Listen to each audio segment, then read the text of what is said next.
78వ స్వాతంత్ర దినోత్సవ శుభ సందర్భాన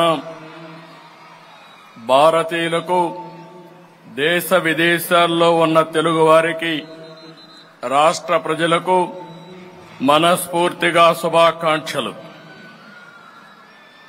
ఆసేతు హిమాచలం అత్యంత ఘనంగా స్వాతంత్ర దినోత్సవ వేడుకలు జరుపుకుంటున్న వేళ భారతదేశానికి స్వేచ్ఛా స్వాతంత్రాలు అందించిన జాతి పిత మహాత్మా గాంధీ, రాజ్యాంగ నిర్మాత డాక్టర్ బిఆర్ అంబేద్కర్, త్రివర్ణ పతాక రూపకర్త మన తెలుగు బిడ్డ పింగళ వెంకయ్య లాంటి మహనీయుల్ని, స్వాతంత్ర సమర యోధుల త్యాగాలను స్మరించుకుంటూ వారికి ముందుగా ఘన నివాళులర్పిద్దాం.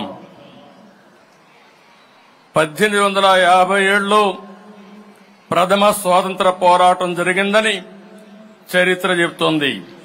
అయితే అంతకంటే ముందే బ్రిటిష్ దుర్మార్గపు పరిపాలనపై తెలుగు నేల తిరుగుబాటు చేసిందని చరిత్రకారులు చెబుతున్నారు. అటువంటి చైతన్యం కలిగిన గడ్డ మన తెలుగు గడ్డ.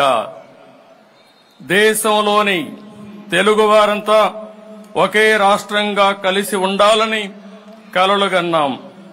1946లోనే విశాలాంధ్ర ఉద్యమం కోసం పోరాడాం.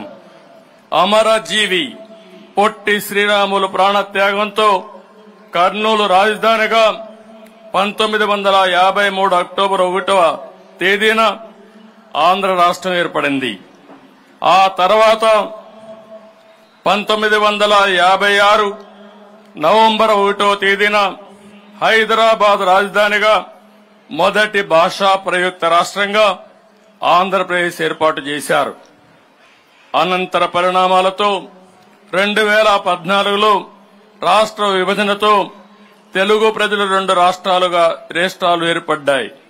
ఇలా 60 ఏళ్లలో జరిగిన పరిణామాలతో ప్రతిసారి సవాళ్లతో రాష్ట్రం ప్రయాణం సాగింది. విభజనతో ఏర్పడిన నవ్యాంధ్రకు రాజధాని కూడా లేని పరిస్థితిలో నాడు పాలన ప్రారంభించాం. ఎక్కడ కూర్చుని పని చేయాలో కూడా తెలియనటువంటి అనిశ్చిత పరిస్థితి నుంచి పాలన మొదలుపెట్టి ప్రభుత్వాన్ని పట్టాలు ఎక్కించాం. మాకున్న అనుభవం, ప్రజల సహకారం, కష్ట